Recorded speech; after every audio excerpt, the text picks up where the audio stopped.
பிபிடியில். So நான் இது ஒரு புது ஃபார்மெட்டில் ட்ரை பண்ணியிருக்கேன். உங்களுக்கு இது ஓகேவா? ஓகேவா, இதை மட்டும் எனக்கு கொஞ்சம் சீக்கிரமாகவே கமெண்ட் பண்ணிடுங்க. ஏன்னா நீங்கள் வந்து ஓகே சொன்னதுக்கப்புறம் தான் நான் நெக்ஸ்ட் வீடியோ ரெக்கார்ட் பண்ணலான்ட்டு இருக்கேன்.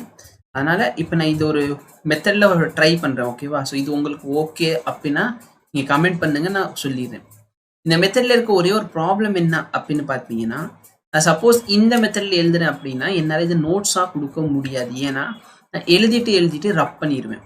ஓகேவா, எழுதிட்டு என்ன பண்ணுவேன், ரப் பண்ணிடுவேன். அதனால் இது நோட்ஸாக என்னால் கொடுக்க முடியாது. பட் எஸ், நான் நடத்திட்டு உங்களுக்கு வந்து வீடியோ சொல்யூஷன் மட்டும் கொடுக்கலாம் இதில். ஓகேவா, உங்களுக்கு ஓகேனா சொல்லுங்கள். ஏன்னா நான் இதுக்கு ஆல்ரெடி பிபிடியில் போட்டு வச்சேன்.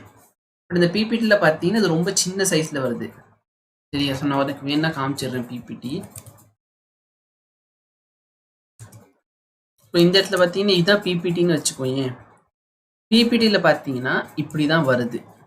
ஓகேவா, ஸோ இந்த கிளாரிட்டி தான் உங்களுக்கு கிடைக்கிது. உங்களுக்கு ஓகேவா இல்லையான்னு எனக்கு தெரியல, ஆனால் அதனால் விட்டுட்டேன். சப்போஸ் உங்களுக்கு இது இல்லாமல் இப்போ நான் ஒரு சில குவாலிட்டி காட்டுறேன், உங்களுக்கு அது ஓகேன்னா சொல்லுங்கள், நம்ம அந்த மெத்தடை ஃபாலோ பண்ணிக்கலாம். ஃபார் எக்ஸாம்பிள் இந்த குவாலிட்டியில் கொடுத்தா ஓகேவா, பட் இது ஒயிட் கலரில் வரும். ஸோ நீங்கள் பார்த்துக்கோங்க. சப்போஸ் நான் வந்து வேர்டில் இந்த பிளாக் கலர் பேக்ரவுண்டில் இந்த ஒயிட் கலர் கொஸ்டினை வச்சுட்டு எழுதுனா உங்களுக்கு ஓகேனா என்கிட்ட சொல்லுங்கள். சரிங்களா, சப்போஸ் இது ஓகே அப்படின்னு சொல்லிட்டீங்கன்னா நான் வந்து பிளாக் பேக்ரவுண்டில் இதை வச்சு எழுதிக்குவேன். இந்த மாதிரி எழுதுறேன் அப்படின்னு சொன்னால் நான் கண்டிப்பாக உனக்கு பிபிடியில் சொல்யூஷன் கொடுக்க முடியும். பட் சப்போஸ் எனக்கு இதெல்லாம் வேணாம், எனக்கு வந்து இங்கே பிடிஎஃப்லேயே நல்லா கிளியராக இருக்குது, இங்கே மட்டும்தான் நல்ல கிளாரிட்டி தெரியுது அப்படின்னா சொல்லி நான் வந்து இதில் எழுதிடுறேன். இதில் நான் பட் ப்ராப்ளம் என்னன்னா எழுதிட்டு ரப் பண்ணுற மாதிரி இருக்கும். அப்போ தான் நெக்ஸ்ட் போக முடியும். ஃபார் எக்ஸாம்பிள் இந்த ப்ரொஜெக்டைல் மோஷன் ஃபயர்ட் ஆங்கிள் வந்து இவ்வளோ, வெர்டிகல் வெலாசிட்டி ஹரிசாண்டல் வெலாசிட்டிலாம் யூ அப்படின்னு சொல்லியிருக்காங்க. ஓகேவா, ஸோ ஈக்குவலி என்னோட வெர்டிகலும் ஹரிசாண்டல் வெலாசிட்டி எப்படி இருக்குது, ஈக்குவலாக இருக்குது. அப்போ ஹரிசாண்டல் ரேஞ்ச் என்ன, நல்லா பாரு. என்னோட வெர்டிகல் வெலாசிட்டி பார்த்தேன்னா வி சைன் தீட்டாவா, ஹரிசாண்டல் வெலாசிட்டி என்ன, ஸோ சப்போஸ் யூனா u cos theta u sine தீட்டான்னு வச்சுக்கோ, u cos theta u sine theta. அப்போ இது ரெண்டுமே ஈக்குவல் ஆயிடுச்சு. கரெக்டாக, இது என்னோட வெர்டிகல், இது என்னோட ஹரிசாண்டல். ஸோ இது ரெண்டு ஈக்குவலான காரணத்தினால என்ன ஆக போகுது அப்படின்னு பார்த்தீங்கன்னா tan theta is equal to 1. அப்போ தீட்டாவோட வேல்யூ எவ்வளோ டிகிரி, 45 டிகிரி. கரெக்டா, இப்போ என்ன கேட்குறாங்க, ஹரிசாண்டல் ரேஞ்சோட ஃபார்முலா என்ன. ஸோ இதுதான் ப்ராப்ளம். சப்போஸ் நான் இந்த மாதிரி எழுதுறேன், எனக்கு எம்டி ஸ்பேஸ் இருக்காது, நான் நடுவில் அங்கங்கே தான் எழுதுவேன். ரேஞ்சோட ஃபார்முலா பார்த்தீங்கன்னா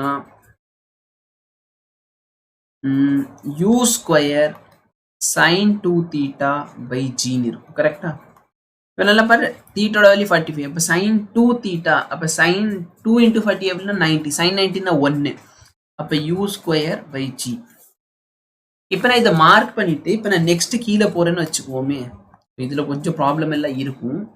சப்போஸ் இந்த மாதிரி கீழே வரேன்னு வச்சுக்கோ, இப்போ நான் எழுதுனது பார்த்தீங்களா அது அங்கேயே நிற்கிது, ஸ்க்ரீன் மேலேயே நிற்கிது. அப்போ நான் நெக்ஸ்ட் ஸ்க்ரீனை யூஸ் பண்ணணும் அப்படின்னு சொன்னால் நான் இது எல்லாத்தையும் ரப் பண்ணி தான் ஆகணும். புரியுதா, ரப் பண்ணால் தான் உண்டு. ஓகேவா, இல்லை எங்களுக்கு இந்த மெத்தட்லாம் வேண்டாம் அப்படின்னா நோ ப்ராப்ளம், நீங்கள் பழைய மெத்தடுக்கே போங்க அப்படி சொன்னேன்னா நான் இங்கே பாரு, இது பழைய மெத்தட். நம்ம இந்த பழைய மெத்தட்